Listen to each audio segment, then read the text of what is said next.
যারা চৌধুরী না হয়তো প্রজা ছিল, তারা ইদানিং দেখতেছি আমি চৌধুরী লাগাইতেছে, রাজা লাগাইতেছে, অমুক রাজা তমুক রাজা।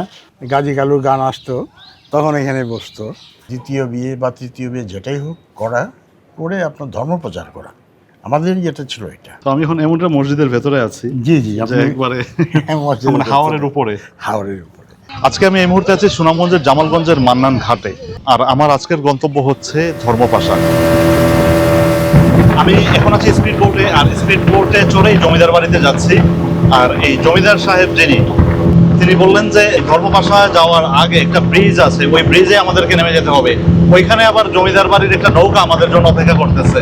আর স্পিড বোট চড়তে চড়তে ভাবছি, যখন জমিদার আমল ছিল আজ থেকে 150-200 বছর আগে, তখন এই জমিদার বাড়ির লোকজন তারা কিভাবে শহরে যাতায়াত করতেন। এভাবে পানিপথ ধরে কোনো জমিদার বাড়িতে যাওয়ার এটাই হচ্ছে আমার প্রথম অভিজ্ঞতা। এই সুনামগঞ্জ হচ্ছে, আমরা জানি যে হাওর বেষ্টিত এলাকা, আর এখন যে হাওরটা আমি আছি এটা হচ্ছে দারাব হাওর। আর এই দারাব হাওরে ঢোকার পরে চারিদিকে শুধু পানি আর পানি, মনে হচ্ছে যেন আমি সমুদ্রের উপর আছি। ওই যে একটা নৌকা দেখা যাচ্ছে, এই নৌকাতেই আমরা উঠবো, উঠে হচ্ছে জমিদার বাড়িতে যাব। তুই নিবি ধরে পাঠাইছে। এখন যে হাওরের মধ্যে আছি, এদিকে চারিদিকে কেবল পানি, শুধু পানি ছাড়া আর কোনো কিছুই দেখা যাচ্ছে না।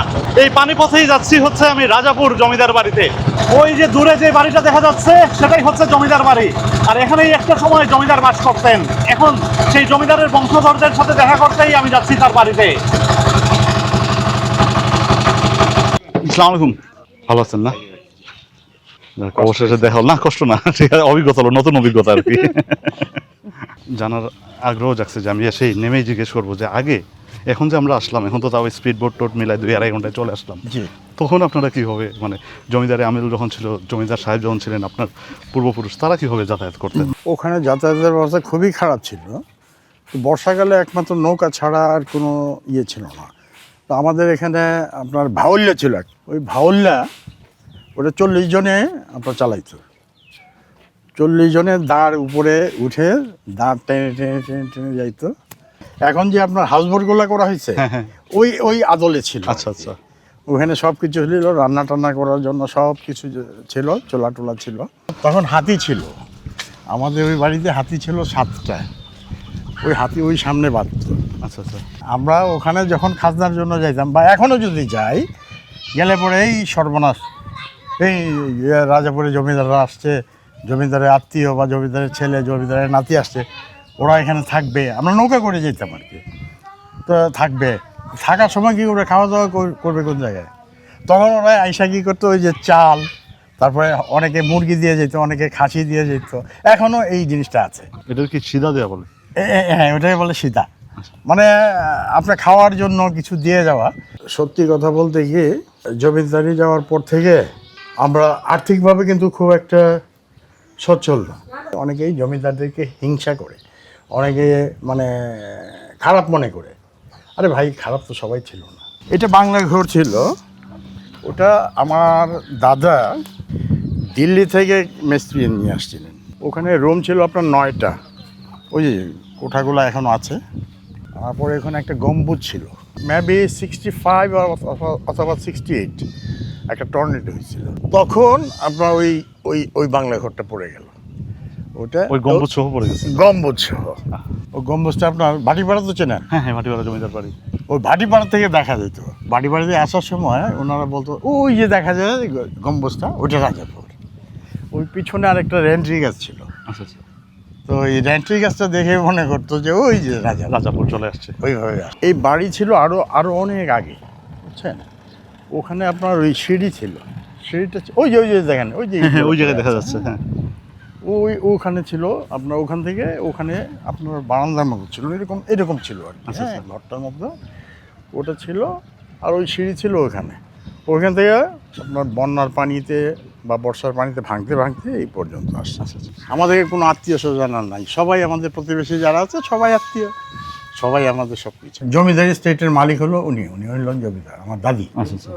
আচ্ছা, তার মানে জমিদার আপনার দাদি ছিলেন? আমার দাদি ছিলেন। যত জমিদার বাড়িতে গেছি এখন পর্যন্ত, হ্যাঁ, সব হচ্ছে আপনার মানে সাধারণত যার দাদা বা দাদার বাবা বা দাদার দাদা সবাই হচ্ছে তারাই জমিদার। আর আপনার এখানে আসার পরে দেখলাম যে আপনার দাদি ছিলেন জমিদার। দাদি দাদি দাদি দাদি টোটাল এটা 7 আনার মালিক হলেন উনি, আপনার দাদি? আমার দাদি। আচ্ছা তাহলে 7 আনা আর এখানে হলো 5 আনা, 12 আনা।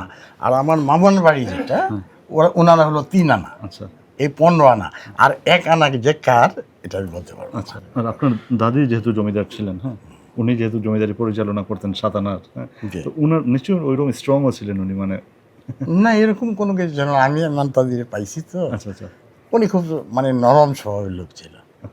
ওনাকে যদি একজনে একটা ঘিয়ের 1 কেজি ঘি দিত, দিয়ে যদি বলতো বিবি সাহেব আমি তো এই জমিটা, ঠিক আছে নিয়ে নে।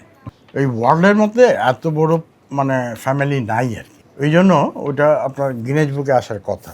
মানে কত পরিবারের ইয়ে? 500 পরিবার আমাদের এখানে আগে ঘর ছিল, অনেকেই থাকতো আর কি।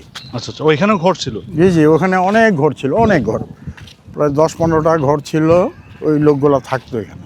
এরকম মসজিদ অবশ্য আর নাই, এই এই এই মসজিদটাই হলো একটু এক্সট্রা অর্ডিনারি। একেবারে পানির উপরে মসজিদ? জি জি জি। এখানে পানি হয়ে যায়, এই পর্যন্ত পানি হয়ে যায়। গত ফ্লাডে তো তখন পানি ভিতরে ঢুকে গেছিল। আচ্ছা আচ্ছা ওটা আপনার বর্ষাকালে ডুবে যায়, এরপরে এখান থেকে ভালো মাছ পাওয়া যায়। আচ্ছা আচ্ছা। বোয়াল মাছ বলেন বা বড় মাছ বলেন, ছোট মাছ বলেন, সব কিছু পাওয়া যায়। ওখানে যে ওয়ালগুলো দেওয়া হয়েছে, এই ওয়ালগুলোর জন্য ওখানে একটা ইট খোলা ছিল, এখনও উঁচু জায়গাটা আছে, শুধু ইটে ভর্তি, এইখানেও ইট, আর ওখানে ছিল খোলা, ইট খোলা, ওইগুলো তখন ভরা ছিল। এটা হলো বড় বাড়ি হাটি, ওটাও একটা মহল্লা আর কি, মনফরাজা চৌধুরীর বাড়ি হলো এটা। আপনার দাদি যিনি জমিদার ছিলেন, এছাড়াও এখানে আরও 3-4 জন জমিদার ছিলেন, হ্যাঁ, মানে ভাটি অঞ্চলে আপনাদের এই আসার কারণটা কি ছিল? আমি যতটুকু জানি যে এটা একটা সাগর ছিল, কালীদহ সাগর বা এরকম একটা কি নাম ছিল এটার। ওই সময় ওনারা আসছে, ওনারা হিন্দু ছিল, হিন্দু 2 ভাই ছিলেন। একজনের নাম ছিল প্রতাপ রায়, আমি বারবারই বলছি, আরেকজনের নামটা আমি সঠিকভাবে বলতে পারতেছি না। একজন চলে গেলেন আপনার সুখাইর জমিদার বাড়ি যেটা, আরেকজন চলে আসলেন রাজাপুর, ওনার নাম হলো প্রতাপ রায়। শেষ পর্যন্ত উনি প্রতাপ রায় থেকে অমি নাম ধারণ করলেন, উনি মুসলমান হয়ে গেলেন। একটা কথা প্রচলিত আছে, যে প্রচলিত হলো যে এখানে কালিদহ বা যে সাগরটা ছিল, সাগরটার নামে ওদিক দিয়ে আপনার এখানে আপনার জলদস্যু ছিল খুব বেশি। তো এখন জলদস্যু ঠেকানোর জন্য ওনাদেরকে এখানে ওখানে আসছে কি না বা ব্রিটিশ কীভাবে কী করছে সেটা আমার জন্য বলাটা দুষ্কর। ব্রিটিশের একটা ছিল যে এখানে ঠেকাও, জলদস্যু ঠেকাও এবং তোমরা এই আধিপত্য এখানে বিস্তার করো, সেটার জন্য হয়তো বা আমরা তোমাদেরকে উপাধি দিতে পারি, হয়তো এই হিসেবে চৌধুরী দিতে পারে। এই জমিদারদেরকে মানে চৌধুরী উপাধিটা কী কারণে দিতেন তখন? চৌধুরী মানে হলো চৌহদ্দির মালিক, একটা সীমানা দেয়া হতো, ওই সীমানার মালিকদেরকে চৌধুরী বলা হতো।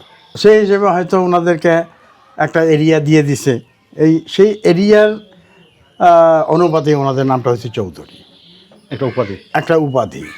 মানে চৌধুরী মানে ওই চৌহদ্দির মালিক, যদিও আমরা চৌধুরী না, অনেকেই চৌধুরী আমাদের নামের সাথে চৌধুরী দেন, কিন্তু সেটা আমার বাবাও কোন সময় মানে অ্যাকসেপ্ট করে নাই বা আমরাও করি নাই। আমরা হিন্দু থেকে কনভার্ট হই নাই, আমাদের ইয়েটা ছিল আমরা প্রথম থেকে মুসলিম, এবং আমরা সৈয়দ নাসিরুদ্দিন সিপাহসালার রহমতুল্লাহ আলাইহির বংশধর।